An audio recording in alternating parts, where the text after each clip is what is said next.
everybody, what's up? Welcome to another episode of Better Future Conversations with your host Mike Sylvester, your humble servant, aka the Financial Jet Li. My friends, as always, I'm super excited that you can join me on this hejira, this journey to a better financial place. I want to talk to you about something very special this week, so don't go away. But before I do so, I want you to repeat with me this affirmation: my best years are yet ahead. My best years are yet ahead. My friends, say it with meaning. Say it as if you believe it, because trust me, your best years are yet ahead. You know, you can't choose your parents, you can't choose how you were born, but you can choose how to live. Poverty doesn't have to be a life sentence unless you choose to stay poor. So my friends, this is a good time to segue into this week's video. In this week's video, I want to talk to you about how you can become a money magnet. I want to talk to you about 6 surefire strategies to help you to grow and diversify your income. And the first strategy that I want to talk to you about is that you can get a higher paying job or promotion. My friends, trust me, this is doable. You continue to work hard, continue to work smart, continue to invest in yourself, you can indeed get a higher paying job or a promotion. You know, and you don't have to go back into a brick and mortar institution or to spend 3 or 4 years to get higher paying skills or to improve your skill set. And you can do so. My book talks about some avenues that you can use to help you to get free courses and so on that you can use to improve your current skill set. So my friend, don't delay. Get a copy of the book and learn about these strategies. The second strategy that I want to talk to you about is that you can start a side hustle or a side business.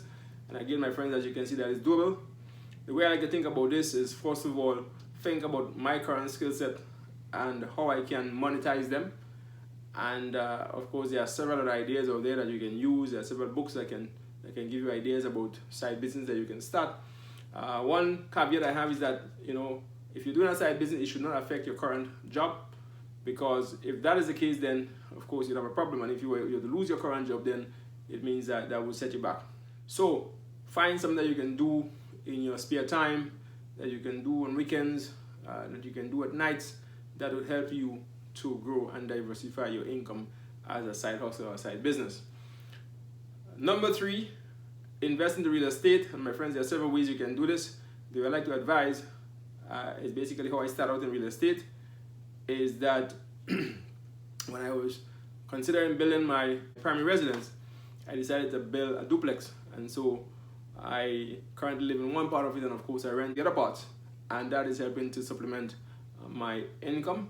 And of course that is something that is scalable, so you can increase that over time, you know, and make that become a full-time business. Of course, it's something that you have to think about very carefully, but for the meantime, that's an easy way to start into real estate. Another easier way, in fact, is that you can invest in a real estate company. So you can invest passively, so you don't have to get into the nuts and bolts, and you don't have to get into the management part side of it. Of course, you can invest some monies into a company that is currently doing that, and you can get your returns, whether it's at the end of the month, or the end of the quarter, or the end of the year. So that is another surefire strategy. And so my friends, I want to talk to you in a subsequent video about how you can invest in real estate with little cash. So that is number 3. Fourth strategy that I want to talk to you about is strategically investing your emergency fund. And what I mean by that is that, you know, you have an emergency fund, and as my book advises, you need to put aside, whether it's 6 months or whether it's a year of emergency funds, or in other words, put aside funds that will help you to deal with an emergency, whether it's a medical emergency or whether you lose your job and so on and so forth. So for example, let's suppose that when you add up all your expenses on a monthly basis, you need what, $5,000 to live.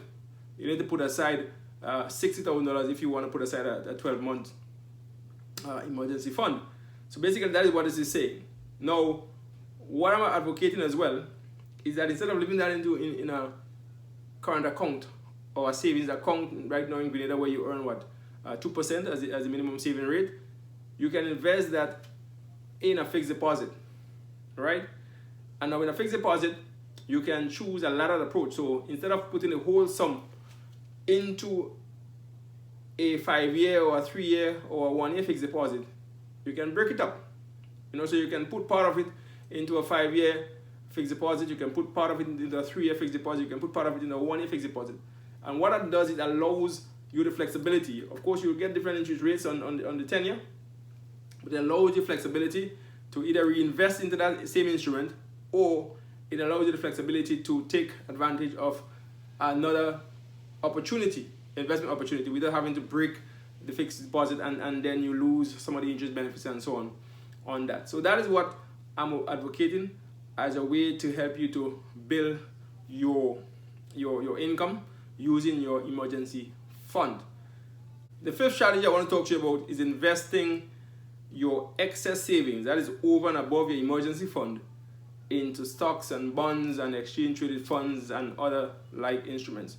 And you can do that regionally, or you can do that internationally, including on the US stock market. So my book talks about how you can access those markets, what are the requirements, how you can open an account, and so on and so forth. So you need to get a copy of my book again if you want to invest in these markets. Now, these markets offer, for the most part, greater returns than you can get from the local market, but at the same time it carries greater risk. So it's important that you educate yourself in terms of how to be able to invest in these types of markets.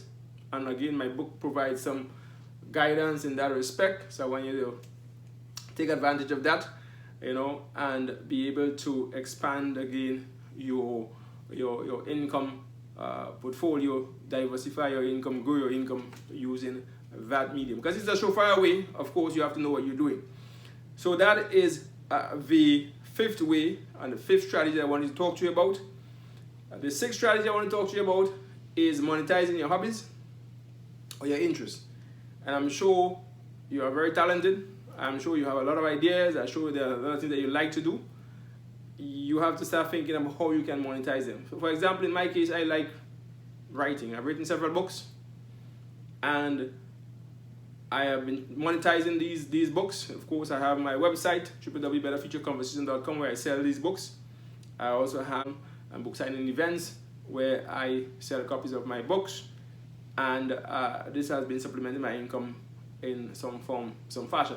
So that is one way I've been doing it. My friends, you can do it. I'm sure you're much more talented than I am, and you can do that as well. So that is this week's video. Again, I want to thank you again from the bottom of my heart. I appreciate you. I appreciate your support for this project. I appreciate your subscription. I appreciate your likes. I appreciate your sharing this video in the timeline to your friends and spreading the message that financial literacy is something that you should pay special attention to, and something that you should, spend some time trying to educate yourself about. So my friends, until next time, again, see you. Peace out.